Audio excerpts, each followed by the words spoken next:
you're hungry. Not I skipped lunch and now I'm a little cranky hungry. Not the fridge is empty but there's still peanut butter hungry. We're talking about the kind of hunger where your body starts making decisions your brain hasn't approved yet. The kind where you look at a piece of tree bark and think, genuinely think, how bad could it actually be? That's where we're starting. Because for most of human history, food shortages weren't a crisis, they were a recurring feature of being alive. And the fact that you're sitting here watching this, rather than having been quietly filtered out of the gene pool 10,000 years ago, means your ancestors figured something out. Several things, actually. And some of those things should make you deeply uncomfortable about what people are capable of when they're desperate enough. Let's start with something that reshapes how you think about early humans entirely. We tend to picture hunter gatherers as either hunting large game or starving. That's not what the evidence shows. Plant foods, roots, tubers, seeds, berries, nuts accounted for somewhere between 60 and 80% of calories in most forager societies. Not a side dish, the main course. Women in these groups were typically the ones doing this work, and what they were doing wasn't random foraging. It was systematic. It required detailed generational knowledge about which plants were edible, which were toxic, which could be processed to remove toxins, and when and where each species appeared across the seasonal calendar. This wasn't folklore. It was a precision knowledge system built over thousands of years of accumulated trial and error. The ones who remembered the lessons passed them down. So, what happens when even the plants run out? Here's where it gets interesting. Ancient humans had a fallback that most people don't think about, and it's one that evolutionary biologists believe actually shaped major features of our anatomy: scavenging. Specifically, scavenging large animal carcasses, the kind of food source most predators don't compete well for. A lion kills something and eats quickly before rivals arrive. Humans could do something different. We could walk long distances to a carcass, use stone tools to crack open bones that no other animal could access, and extract bone marrow, one of the most calorie dense foods in any ecosystem. Our stomach acid is surprisingly powerful for a primate, comparable in acidity to a dedicated scavenger like a vulture. That's not a coincidence, that's an adaptation. Your digestive system was partially designed around the expectation of eating things that have been sitting in the sun for a while. Now, here's one of the most important survival technologies our ancestors ever developed, and it has almost nothing to do with hunting: food storage. The shift from consuming food immediately to preserving it for later is one of the pivotal moments in human cognitive and social evolution. Drying meat, fermenting plant material, caching seeds underground, packing fat into containers. These weren't conveniences, they were insurance policies against starvation. Archaeological sites across Siberia, the Arctic, and northern Europe show evidence of cold storage pits dug near ancient campsites, essentially prehistoric refrigerators cut into permafrost. Groups living in cold climates develop particularly sophisticated storage systems because the seasonal swings between abundance and scarcity were so extreme. You feast in summer.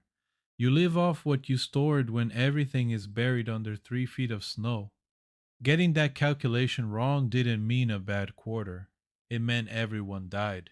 Mobility was the other major strategy, and it's one that required a completely different relationship with the concept of home. When food ran short in one area, you left. Sometimes you moved dozens of miles, sometimes hundreds.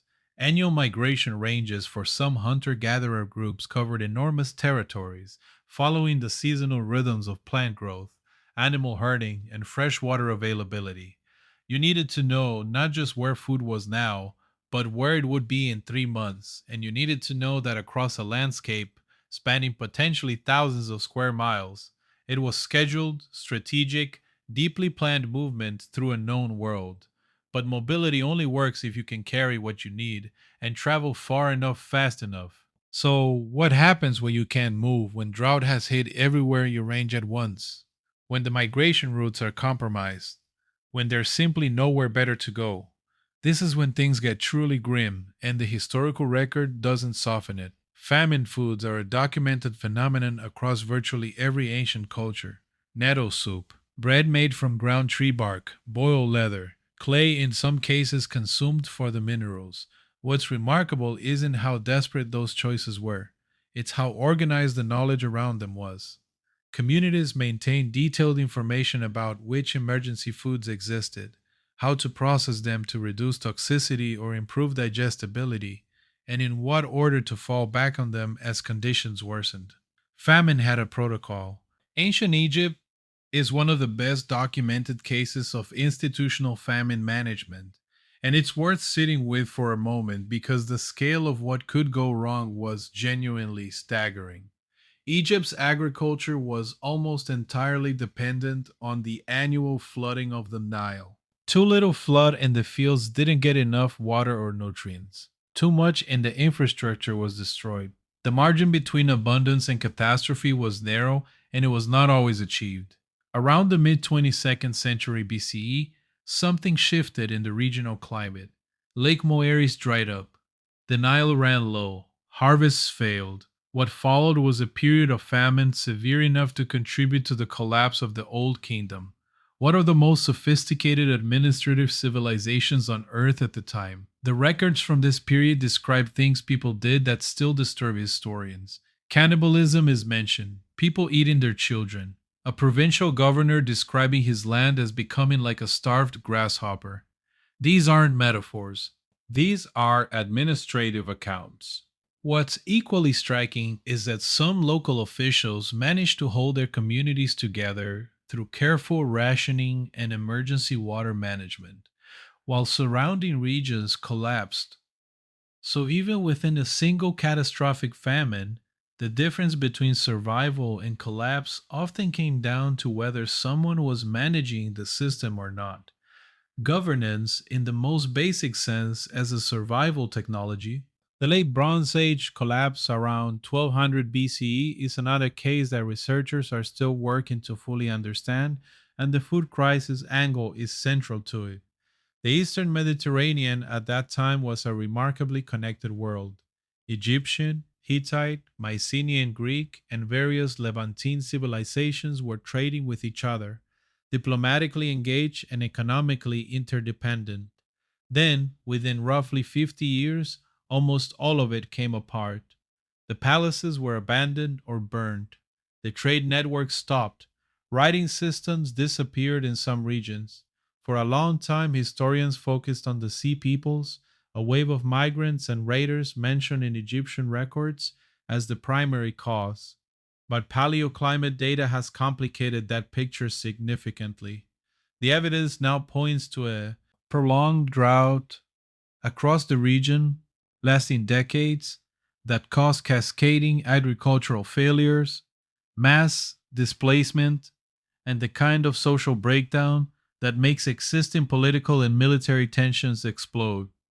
The sea peoples weren't necessarily the cause. They may have been refugees or opportunists moving through a world that was already falling apart because people couldn't eat. What this period reveals is something genuinely important about how interconnected civilizations are more vulnerable to food crises in certain ways than isolated hunter gatherer bands.